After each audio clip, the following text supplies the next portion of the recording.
السلام علیکم ورحمۃ اللہ وبرکاتہ۔ الحمد للہ رب العالمین والصلاة والسلام علی سیدنا و محمد وعلی آلہ وصحبہ اجمعین۔ فاعوذ باللہ من الشیطان الرجیم، بسم اللہ الرحمن الرحیم۔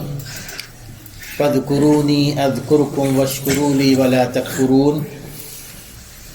یہ سورۃ البقرہ کی آیت نمبر 152 میں نے آپ کے سامنے تلاوت کی ہے۔ جو جس ترتیب سے ہم آ رہے ہیں اسی ترتیب سے ہماری کوشش ہے کہ قرآن مجید کی ان آیات کو سمجھیں۔ پچھلے درس میں ہم نے قبلے کے حوالے سے گفتگو کی تھی کہ تحویل قبلہ وہ اس کے کیا اسباب تھے، قبلے کو کیوں چینج کیا گیا، کیوں تبدیل کیا گیا۔ آگے اللہ تعالیٰ فرما رہے ہیں کہ فَاذْكُرُونِي أَذْكُرْكُمْ، ہر حال میں تم مجھے یاد رکھو، اذکرکم میں تمہیں یاد رکھوں گا، واشکروا لی ولا تکفرون، اور میرا شکر ادا کرو اور میری ناشکری نہ کرو۔ میرے دوستو، اللہ رب العزت کے ساتھ ہمارا جو تعلق ہے وہ ایک ایسا تعلق ہے جس میں آپ سمجھ سکتے ہیں کہ اللہ تبارک و تعالی ہمارا خالق ہے، ہم اس کے مخلوق ہیں۔ اللہ تعالیٰ هو الغنی، وہ بے نیاز ہے اور ہم اس کے فقیر ہیں۔ اللہ تبارک و تعالیٰ کے پاس ہر چیز کی قوت ہے اور ہم بے اختیار ہیں۔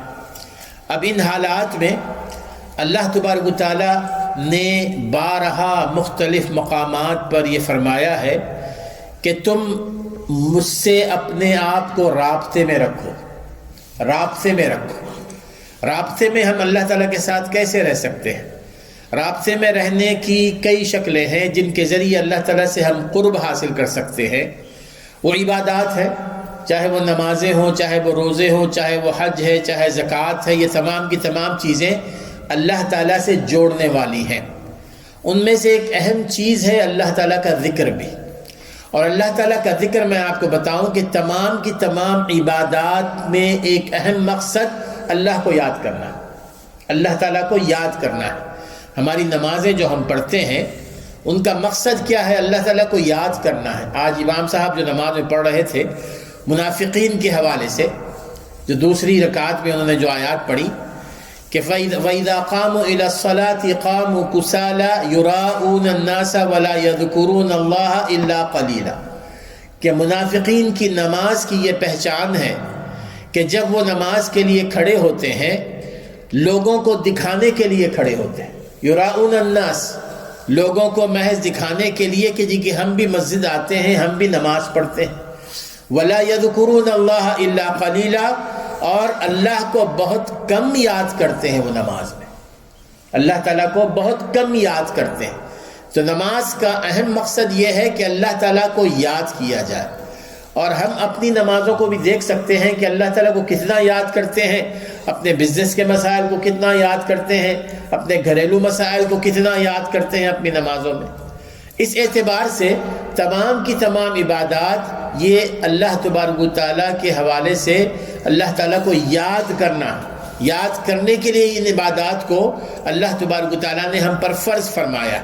اور ان کو اللہ تعالیٰ کو یاد کرنے کا جو سب سے بڑا فائدہ ہے میرے دوستو، فَاذْكُرُونِي أَذْكُرْكُمْ، کہ اللہ تعالیٰ ہمیں یاد رکھے گا، اللہ تعالیٰ ہمیں یاد رکھے گا۔ اگر ہم یہ چاہتے ہیں کہ اللہ تعالیٰ ہمیں یاد رکھے تو ہم نے اللہ تعالیٰ کو یاد رکھنا ہے۔ صحیح بخاری کی ایک حدیث آتی ہے، رسول اکرم صلی اللہ علیہ وسلم فرماتے ہیں کہ انا عند ظن عبدی بی، انا عند ظن عبدی بی۔ اللہ تعالیٰ فرماتے ہیں، یہ حدیث قدسی ہے، کہ میں بندے کے گمان کے پاس ہوں۔ میرا بندہ میرے بارے میں جو سوچ رکھتا ہے نا، میں اس کے مطابق ہی کرتا ہوں۔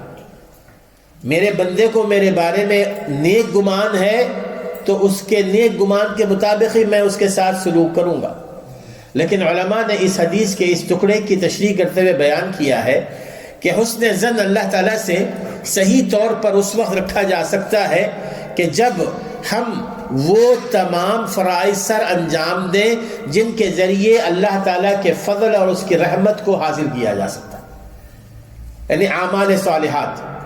اعمال صالحات کے بعد اللہ تعالیٰ سے یہ حسن ظن رکھیں، یہ نیک امید رکھیں کہ اللہ تعالیٰ ہماری نیکیوں کو قبول فرمائے گا اور اللہ تعالیٰ ہمیں اجر سے نوازے گا۔ یہ حسن ظن ہے۔ حسن ظن یہ نہیں ہے کہ ایک بندہ اللہ تعالیٰ کی نافرمانی کر رہا ہے، فرائض کو ترک کر رہا ہے، اور پھر اس کے بعد یہ کہتا ہے کہ مجھے اللہ تعالیٰ سے حسن ظن ہے کہ اللہ تبارک و تعالیٰ مجھے جنت میں داخل کریں گے، اللہ تبارک و تعالیٰ مجھے معاف فرمائیں گے۔ میرے دوستو، یہ حسن ظن جیسے کہ علماء اہل علم کہتے ہیں یہ محض ہماری دلی خواہش ہے، حقیقت کچھ بھی نہیں ہے۔ انا عند حسن ظن عبدی بی وانا معه اذا ذکرنی، اللہ تعالیٰ فرماتے ہیں کہ میں بندے کے ساتھ ہوتا ہوں اس وقت جب وہ مجھے یاد کرتا ہے، جب وہ مجھے یاد کرتا ہے۔ اللہ تعالیٰ کے ساتھ ہونے کا معنی کیا ہے؟ اللہ تعالیٰ کا ہمارے ساتھ ہونے کا معنی کیا ہے؟ اللہ تعالیٰ کا ہمارے ساتھ ہونے کا معنی، یہ سب سے پہلے تو یہ بات جان لیجئے کہ قرآن اور حدیث کے مطابق الرحمن علی العرش استوى، اللہ تعالیٰ عرش پر مستوی ہے، اللہ تعالیٰ عرش پر مستوی ہے، لیکن اپنے علم، اپنی قوت، اپنے کنٹرول کے ذریعے اللہ تبارک تعالیٰ ہم سے بہت زیادہ قریب ہوتا ہے، اور جب ہم اللہ تعالیٰ کو یاد کرتے ہیں اللہ تعالیٰ بھی ہمیں یاد کرتا ہے۔ ایک اور جگہ فرمایا یا ایھا الذین آمنوا اذکروا اللہ ذکرا کثیرا، صرف تھوڑا بہت یاد کرنا نہیں کہ صبح کے وقت اللہ کو یاد کر لیا، شام کے وقت اللہ کو یاد کر لیا۔ اللہ تعالیٰ فرماتے ہیں کہ کثرت سے ذکر کیا کرو، کثرت سے اللہ کو یاد کرو۔ یا ایھا الذین آمنوا اذکروا اللہ ذکرا کثیرا۔ اور یہ بات یاد رکھیے، حدیث کی روشنی میں یہ علماء بیان کرتے ہیں کہ ایک انسان اپنی زندگی میں جو کام زیادہ کرتا ہے نا، جن کاموں میں زیادہ وہ مشغول ہوتا ہے، اس کی موت اسی حالت میں آتی ہے۔ جن کاموں کو زیادہ کرتا رہتا ہے اس کی موت اسی حالت میں آتی ہے، اور جس حالت میں اس کی موت آتی ہے اسی حالت میں اس کو اٹھایا بھی جاتا ہے۔ قیامت کے دن اگر کوئی ذکر کرنے والا ہو، اور میرے دوستو آگے میں بتاؤں گا اگر موقع ہو تو ذکر کا مطلب کیا ہوتا ہے، اگر کوئی ذکر کرنے والا ہو تو وہ کثرت سے جب ذکر کرے گا یقیناً اس کا آخری وقت اسی حالت میں آئے گا کہ وہ اللہ تعالیٰ کو یاد کر رہا ہوگا۔ اگر کوئی کثرت سے روزے رکھتا ہے تو اسی حالت میں اس کی موت آئے گی کہ وہ روزے دار ہوگا۔ کثرت سے قرآن مجید پڑھتا ہے تو اس کی موت اسی حالت میں آئے گی کہ وہ قرآن مجید کی تلاوت کر رہا ہوگا۔ جو کام جس کثرت سے کرتے ہیں نا اسی حالت میں اللہ تعالیٰ ہمیں اٹھاتا ہے۔ حضرت عثمان غنی رضی اللہ تعالیٰ عنہ کے حوالے سے تاریخ میں یہ یعنی ایک صحیح روایت آتی ہے، صحیح روایت مختلف احادیث کی کتابوں میں بھی ہے۔ جس وقت حضرت عثمان غنی رضی اللہ تعالیٰ عنہ کے خلاف عبداللہ ابن سبا کی قیادت میں جو یہودی تھا ایک فتنہ اٹھ کھڑا ہوا تھا، حضرت علی رضی اللہ تعالیٰ عنہ کی حمایت میں حضرت عثمان رضی اللہ کے خلاف، اور اسی فتنے میں ان کو شہید کیا گیا نا حضرت عثمان رضی اللہ عنہ۔ اور ان کی شہادت کے حوالے سے وہ بیان کرتے ہیں کہ کل ان کو شہید ہونا ہے، تو وہ یہ کہتے ہیں کہ صبح وہ اٹھے کل صبح، اور انہوں نے کہا، یہ صحیح روایت آتی ہے صحیح سند کے ساتھ، کہ میں نے رات رسول اکرم صلی اللہ علیہ وسلم کو دیکھا۔ وہ بتایا انہوں نے، ان کا ایک چھوٹا سا کمرہ تھا، خوخ کہتے ہیں اس کو، کہ اس خوخ میں رسول اکرم صلی اللہ علیہ وسلم تشریف فرما تھے، اور آپ نے مجھے کہا کہ یا عثمان افطر عندنا، اے عثمان کل تم نے روزہ ہمارے ساتھ کھولنا ہے۔ یعنی کتنی بڑی سعادت ہے کہ رسول اکرم صلی اللہ علیہ وسلم حضرت عثمان رضی اللہ تعالیٰ عنہ سے فرما رہے ہیں کہ کل تمہاری افطار کی دعوت ہے ہمارے پاس۔ عثمان رضی اللہ تعالیٰ عنہ یہ کثرت سے روزے رکھا کرتے تھے، کثرت سے روزے رکھا کرتے تھے۔ دوسرے دن بھی انہوں نے روزہ رکھا تھا اور افطار سے پہلے ان کو شہید کر دیا گیا، اور روزے کی حالت میں ان کی شہادت ہوئی تھی۔ تو بہرحال ہم جس کام کو کثرت سے کریں گے میرے دوستو، اسی کام میں اللہ تعالی ہمیں اٹھائے گا، یہ حقیقت ہے۔ اب یہ سوال یہ ہے کہ ذکر کے فائدے کیا ہیں، اللہ تعالیٰ کو کیوں یاد کیا جائے؟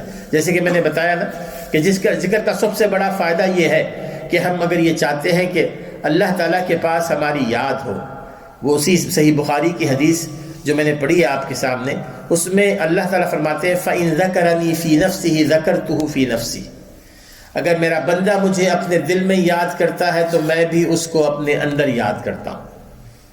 اب یہاں پر اس کا معنی دل نہیں آئے گا، اب میں بھی اس کو اسی طرح یاد کرتا. فَإِن ذَكَرَنِي فِي مَلَئٍ ذَكَرْتُهُ فِي مَلَئٍ خَيْرٍ مِّنْهُ، اور اگر وہ مجھے کسی گروپ میں یاد کرتا ہے تو میں اس سے کہیں زیادہ بہتر گروپ میں اس کا ذکر کرتا ہوں، یعنی فرشتوں کے جلوں میں، فرشتوں کے اجتماع میں اس کا ذکر کرتا ہوں.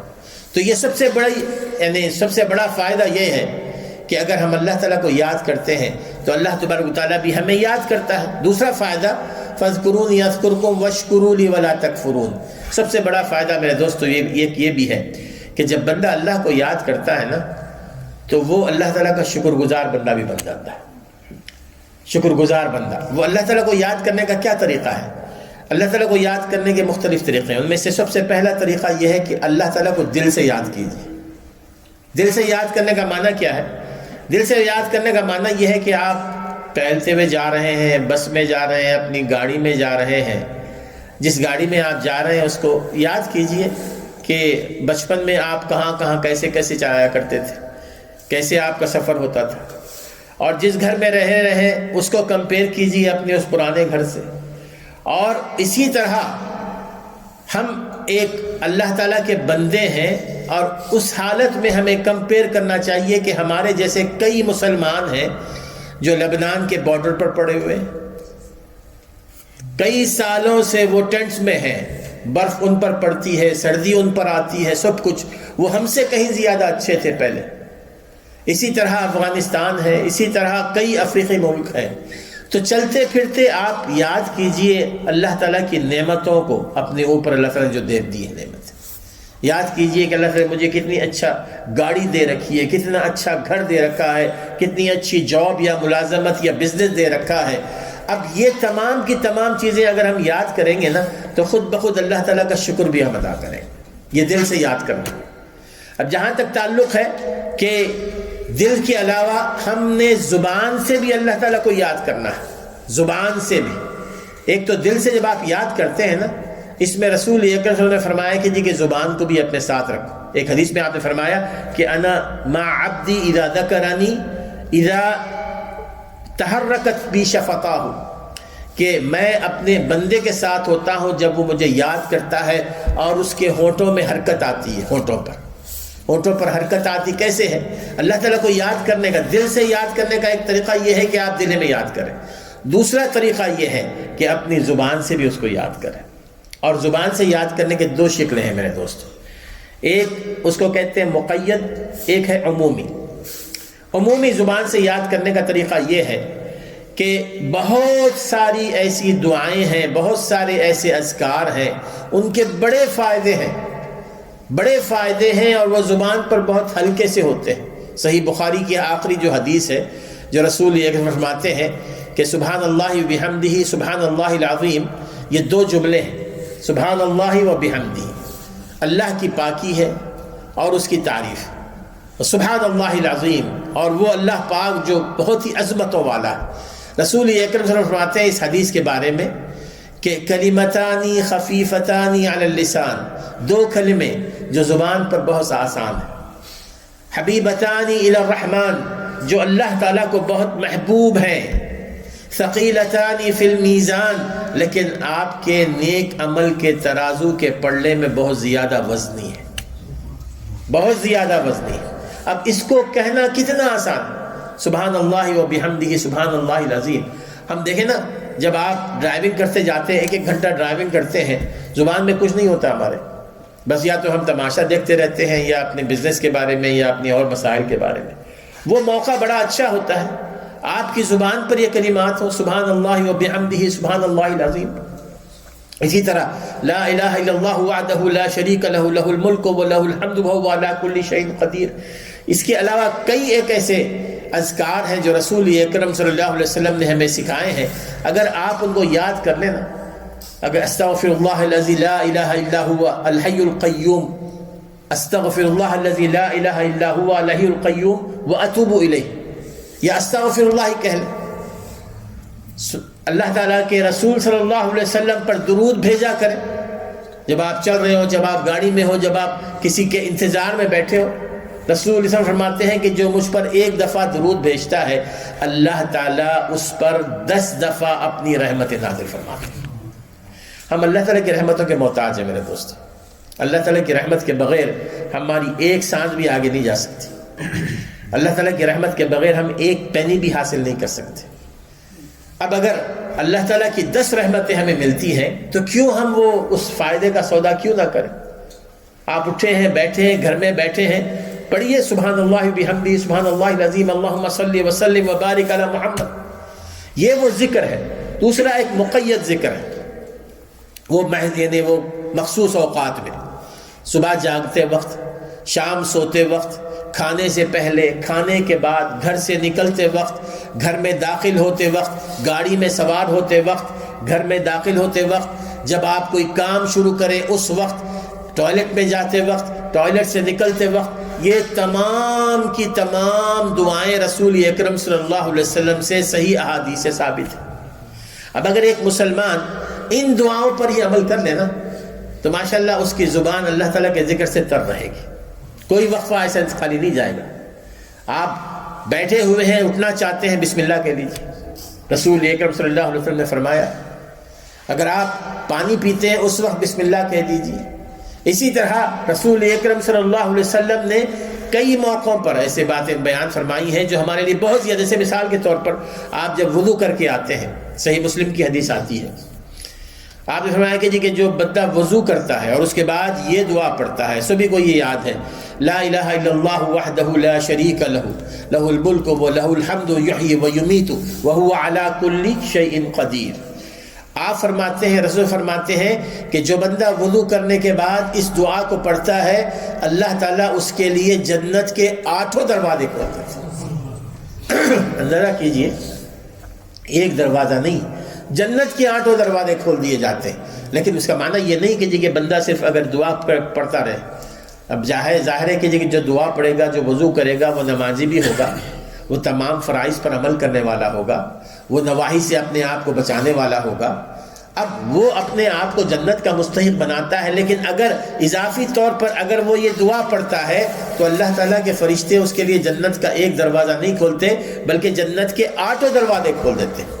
تو میرے دوستو، یہ بہت ہی انتہائی آسان عمل ہے جو آج ہم نے گفتگو میں سنا، اور انتہائی زیادہ ثواب والا ہے، زیادہ ثواب والا ہے۔ آیت الکرسی ہے، آیت الکرسی آپ پڑھا کیجیے ہر نماز کے بعد، ہر نماز کے بعد آیت الکرسی پڑھیے۔ رسول اکرم صلی اللہ علیہ وسلم سے جو صبح کی دعائیں ثابت ہیں، جو شام کی دعائیں ثابت ہیں، صبح کی دعائیں میں آپ کو بتا دوں، یہ جو 5 دعائیں ہیں نا، سورۃ الاخلاص، سورۃ الفلق، سورۃ الناس، ہر فجر کے بعد، ہر مغرب کے بعد، اور پھر ان تینوں سورتوں کے ساتھ ساتھ اعوذ بکلمات اللہ التامات من شر ما خلق، بسم اللہ الذی لا یضر مع اسمہ شیء فی الارض ولا فی السماء وہو السمیع العلیم۔ یہ 5 چیزیں رسول اکرم صلی اللہ علیہ وسلم فرماتے ہیں کہ تمہارے قریب کوئی شر والی طاقت نہیں آ سکتی، تمہیں اللہ تعالیٰ محفوظ رکھتا ہے ہر قسم کے شر سے، ہر قسم کے شر سے بچائے رکھتا ہے۔ جو اپنی صبح کرتے ہیں بسم اللہ الذی لا یضر مع اسمہ شیء فی الارض ولا فی السماء وہو السمیع العلیم کے ذریعے، جو شام کرتے ہیں اس کے ذریعے، تو یہ جو دعائیں ہیں آپ کا 5 منٹ کا وقت لیں گے، 7 منٹ کا وقت لیں گے۔ آیت الکرسی پڑھیے، حضور فرماتے ہیں، صحیح مسلم کی حدیث آتی ہے کہ جو شخص ہر نماز کے بعد آیت الکرسی پڑھتا ہے، اس کے اور جنت کے درمیان اگر کوئی چیز رکاوٹ ہے تو وہ اس کی موت ہے۔ منع کیا ہے کہ جو ہی اس کا انتقال ہوگا اللہ تعالیٰ اس کو جنت میں داخل فرمائے گا۔ اتنی آسانی سے یہ سارے کام ہم کر سکتے ہیں۔ بہرحال یہ وہ چیزیں ہیں جو ہمارے ذہن میں رکھنی چاہیے۔ اللہ تعالیٰ ہمیں سمجھنے عمل کرنے کی توفیق عطا فرمائے۔